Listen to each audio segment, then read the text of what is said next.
Karl and I'm a commercial property partner in the Bristol office of Clarke, Willmott, and my job really involves acting for house builders in buying and selling residential development land. So my name's Sophie, I'm a graduate structural engineer. I work for Campbell, Reith in Bristol. My name's Baffoe-Djan. I work for Galliard Homes. My role at Galliard is I'm Head of Strategic Partnerships. So I'm Jo Davis. I'm the UK Chair of Avison Young, which is a property consultancy business. My name is Stuart Powlesland and I work for a company called Avison Young. They're an American-owned company, but we're based in Bristol. And my role is to provide lease advisory advice to landlords and tenants regarding various aspects of their buildings and property. I'm Sarah Jane Osborne and I'm the Head of Workplace for Avison Young across UK and EMEA. Diversity is a real passion of mine, and I think it's critical for the success of the property industry because it's only through diversity that we're able to get the best talent from all communities working in the sector. And I think diversity is also important for the property sector because the property sector is critical for the wider country. The property sector doesn't just provide homes for everyday persons, but it also provides critical infrastructure such as schools and hospitals. The other reasons why I think diversity is important is because it avoids what I'd call groupthink in terms of decision making in organisations. And there have also been a number of studies which have shown that diversity and in organisations results in those organisations performing better. I think in achieving diversity, it's really important that the property industry collaborates, and so that's something which I promoted through something I founded in 2019 called the Bristol Property Inclusion Charter. And I'll just sort of finish off by saying there's an old African proverb which I saw once watching CNN, and that is, if you want to go fast, go alone. If you want to go far, go together. And I think if we want to achieve diversity, the property industry needs to work together.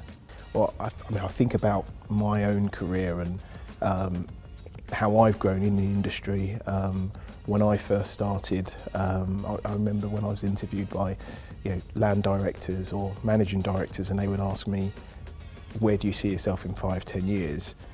I didn't realise at the time, but now looking back, I think I often use the answer of I want to work for myself because I actually didn't see anyone that looked like me in the companies that I worked for in high positions in the forefront of the business.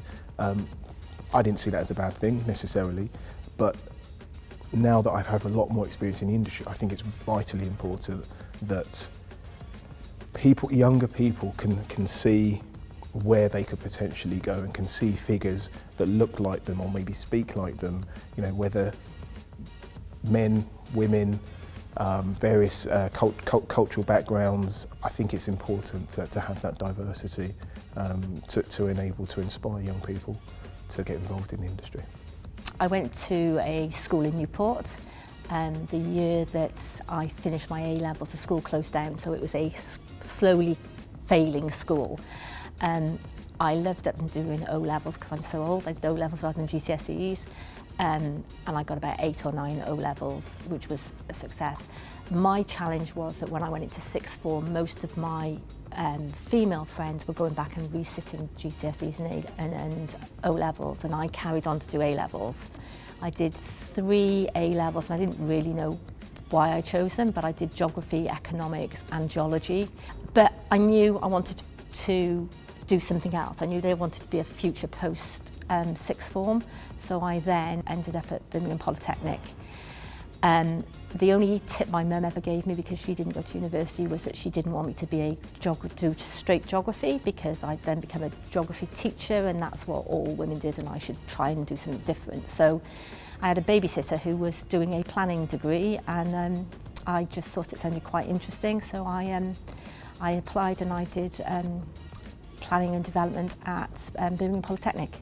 What did I learn at Birmingham Poly? I learned to be passionate about things. That's kind of what planning really taught me, is you've got to be really principled, you've got to really want things, you really want to make a difference. So I kind of burst out of university, or burst out of Polytechnic thinking I could change the world, and I think that's a really good place for a planner to start from.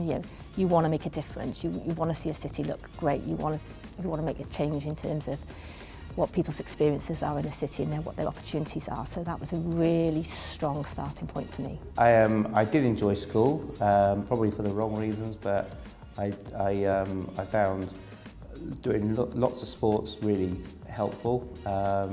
I had an accident and that meant I was paralysed down the right-hand side whilst I was at school, and therefore I had to change my complete mindset about school. So I did do a lot of physical activity at school. Then I had to become a bit more academic, and English and maths were probably the most essential things I did at school, which helped me in my career and continue to help me in my career. I did do A-levels, but at the same time, when I was at school, I did a work experience as an estate agent, and after working in as an estate agent, they carried on working there on a Saturday and then worked there on a Sunday and then during the holidays. So that really sort of got me into property. And then I went to Sixth Form College, did my A-levels. I struggled with some of my A-levels because the time I was taking to learn to write with my left hand instead of my right hand. But yeah, I got my A-levels, then went to Bristol Polytechnic at the time, and then got my degree. And then as a result of my degree, I felt as though I had to continue with education. So I went to do a master's at Heriot Watt.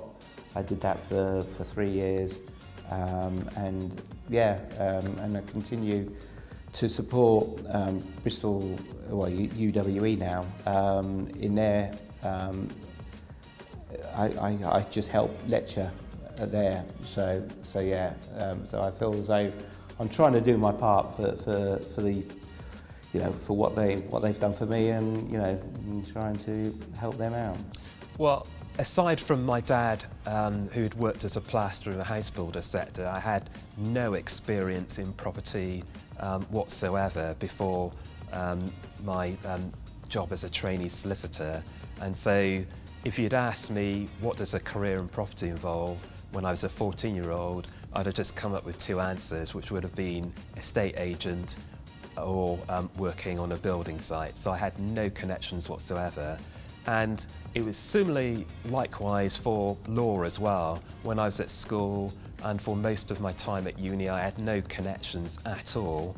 The only connections that I started to forge was when I was looking for that magical training contract, and I took part in schemes which involved mentoring and connecting me with individuals in the industry who could give me careers tips and advice. I think what sparked my interest was I really wanted to be involved with designing really cool buildings.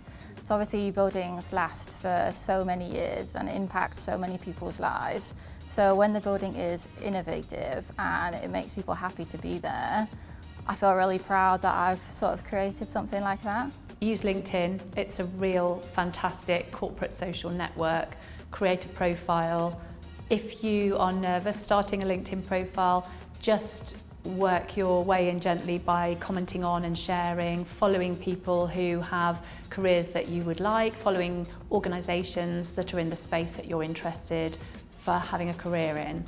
And then as you start to gain in confidence, you can start to put a little bit of your own content or share things with your own commentary around it. Don't be afraid to build your network in that space as well.